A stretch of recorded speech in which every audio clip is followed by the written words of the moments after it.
कभी कभी हम खोजने कुछ और निकलते हैं और इत्तेफाक से हमारे हाथ में कुछ और लग जाता है। साइंस और टेक्नोलॉजी के इतिहास में ऐसे कई इत्तेफाक भरे पड़े हैं। ऐसा ही एक संयोग जुड़ा है ब्लैक होल्स और वाईफाई के आविष्कार से जुड़ा। आज से करीब 45 साल पहले कुछ वैज्ञानिक खास तरह के ब्लैक होल्स खोजने निकलते हैं। उन्होंने उन खास ब्लैक होल्स को खोजने के लिए कई तरकीबें ईजाद की ताकि वो उन ब्लैक होल्स से निकलने वाले सिग्नल्स को कैद कर सकें, लेकिन उनके हाथ में कुछ भी नहीं लगा। वो उन ब्लैक होल्स को खोजने में बुरी तरह नाकाम रहे, पर उनकी मेहनत बेकार नहीं गई। 15-20 साल बीतने के बाद एक नए सिरे से रिसर्च शुरू होती है और एक ऐसी टेक्नोलॉजी निकल कर आती है जिसका इस्तेमाल हम सब कर रहे हैं। उस कमाल की चीज़ का नाम है वाईफाई। लेकिन ये हुआ कैसे? अंतरिक्ष के ब्लैक होल्स का हमारे यहाँ के वाईफाई से क्या कनेक्शन है? आज अपन यही कहानी समझेंगे। हम समझेंगे कि ब्लैक होल्स की खोज से वाईफाई कैसे निकल कर आया।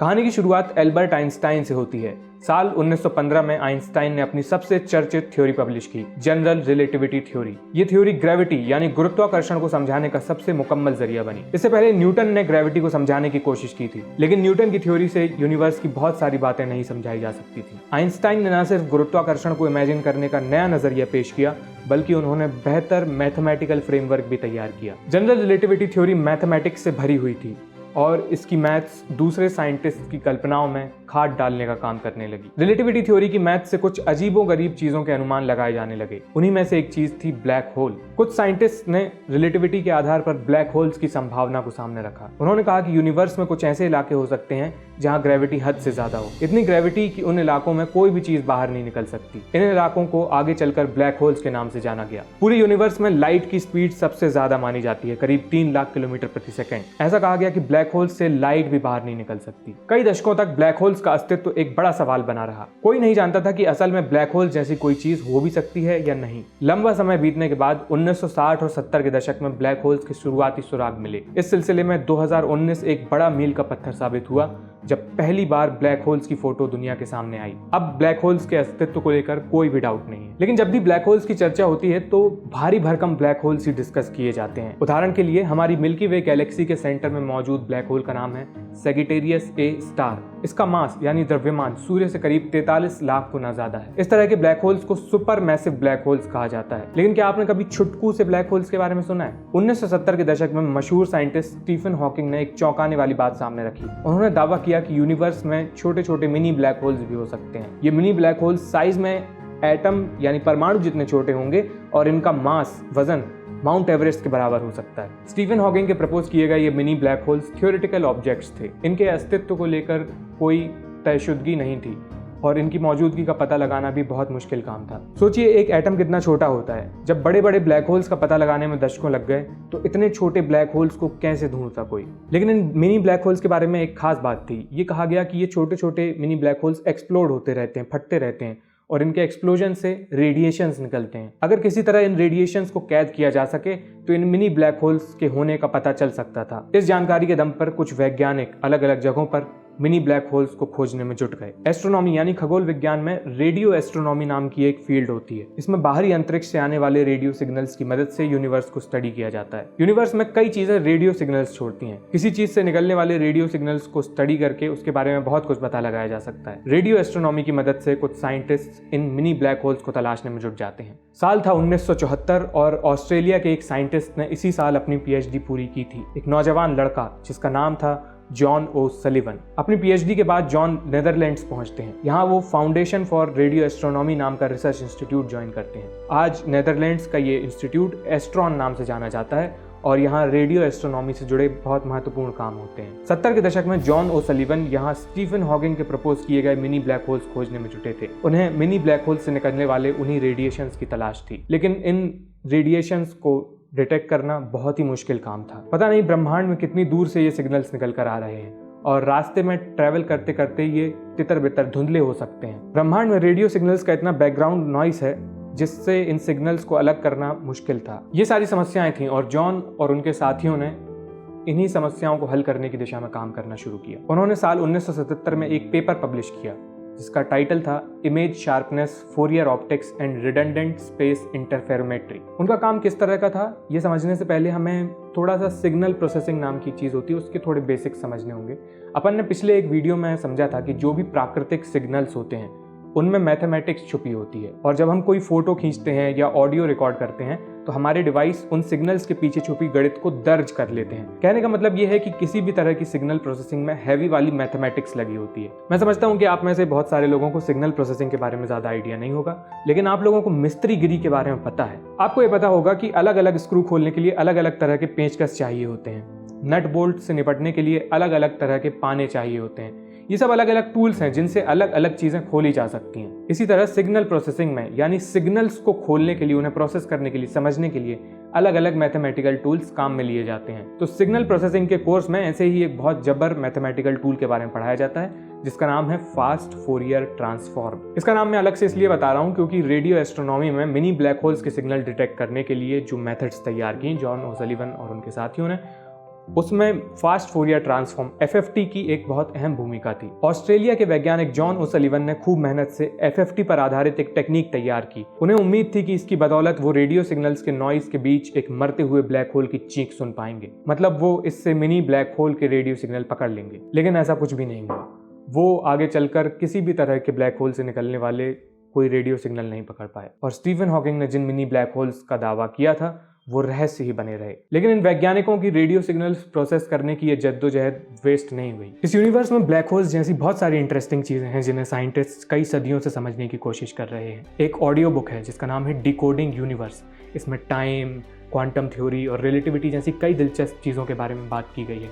ये ऑडियो बुक कुकू FM पर अवेलेबल है। कुकू FM ऑडियो बुक्स का एक बहुत बड़ा प्लेटफॉर्म है। हम हमेशा से सुनते आते हैं कि किताबें हमें बेहतर बनाती हैं, लेकिन हम पढ़ नहीं पाते हैं। ऐसे में ऑडियो बुक्स एक बहुत बढ़िया ज़रिया है जानकारी जुटाने का। आप कोई और काम करते हुए भी ऑडियो बुक सुन सकते हैं, जैसे मैं वॉक करते हुए सुनता हूँ। कुकू FM पर हिंदी और दूसरी रीजनल लैंग्वेजेस में कई सारे टॉपिक्स पर ढेर सारी ऑडियो बुक्स अवेलेबल हैं। अभी कुकू FM पर फर्स्ट मंथ सब्सक्रिप्शन पर 50% डिस्काउंट चल रहा है। इसका मतलब आपको पहले महीने के सिर्फ 49 रुपीज़ पे करने होंगे इसके सब्सक्रिप्शन के लिए। इसका फ़ायदा उठाने के लिए, डिस्काउंट का फ़ायदा उठाने के लिए नीचे डिस्क्रिप्शन में दिए गए लिंक से जाइए आप और कूपन कोड इस्तेमाल कीजिए आयुष के 50। यहाँ पे कुकू FM को हम थैंक्स बोलना चाहेंगे इस तरह की वीडियोस को सपोर्ट करने के लिए। और अब अपन आगे बढ़ते हैं जॉन ओसलिवन की कहानी की तरफ जो ब्लैक होल्स को ढूंढने में नाकाम रहे।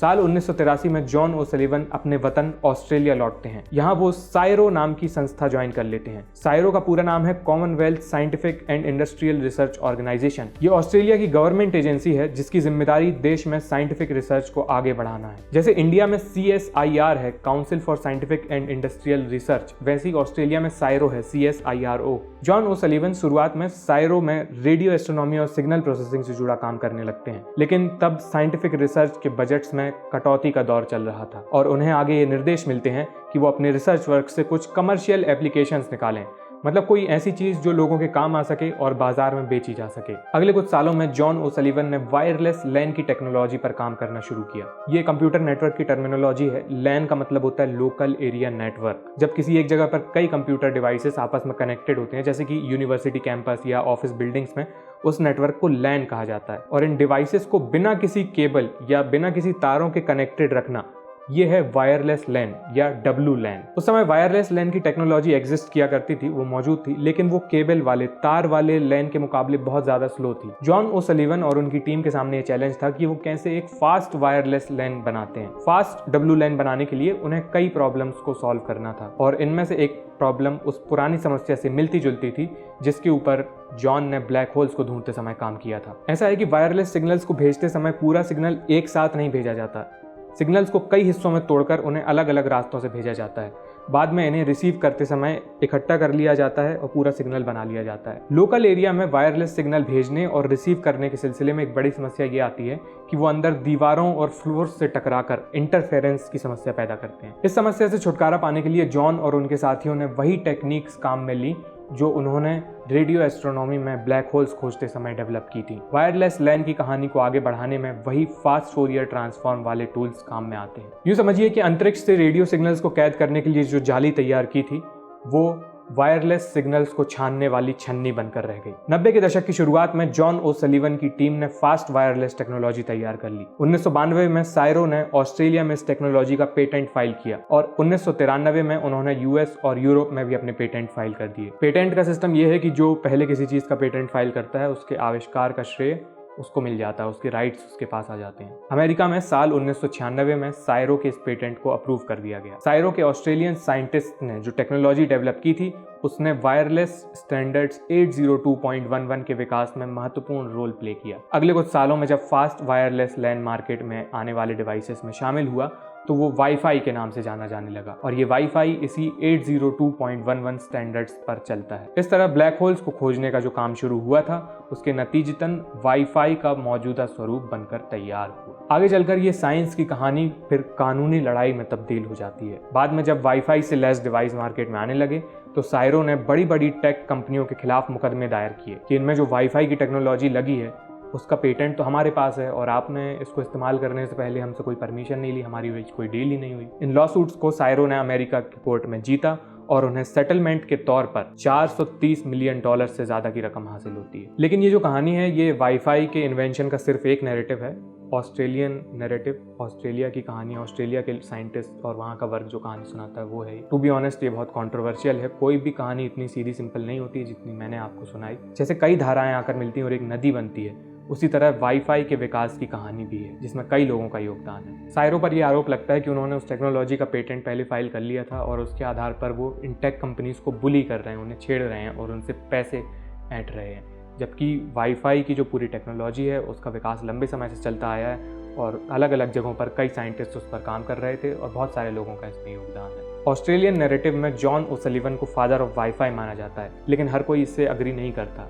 जॉन ओसलिवन ने डायरेक्टली वाईफाई का आविष्कार नहीं किया, लेकिन उन्होंने ब्लैक होल्स पर जो काम किया उससे वाईफाई नाम की टेक्नोलॉजी के विकास में अहम चीज़ें निकल कर आईं। बहरहाल इन कंट्रोवर्सीज को किनारे रख दें तो सोचिए कितनी कमाल की चीज़ है कि जब आप अपने डिवाइस से कोई वाईफाई कनेक्ट करने जाते हैं तो दरअसल आपका डिवाइस एक ब्लैक होल खोज रहा होता है। अगर आपको डिकोडिंग यूनिवर्स और दूसरी ऑडियो बुक सुननी है तो ज़रूर चेकआउट कीजिए कुकू FM को डिस्क्रिप्शन में दिए गए लिंक के थ्रू। और ये वीडियो आपको कैसी लगी हमें कमेंट करके बताइएगा। अच्छी लगी हो तो लाइक कर दीजिए, नए चैनल पर सब्सक्राइब कर लीजिए। ये वीडियो देखने के लिए आपका बहुत बहुत शुक्रिया। ये जो हंस रही है दुनिया मेरी नाकामियों पे ताने कस रही है दुनिया मेरी नादानियों पे, पर मैं काम कर रहा हूँ मेरी सारी खामियों पे। कल ये मारेंगे ताली मेरी कहानियों पे।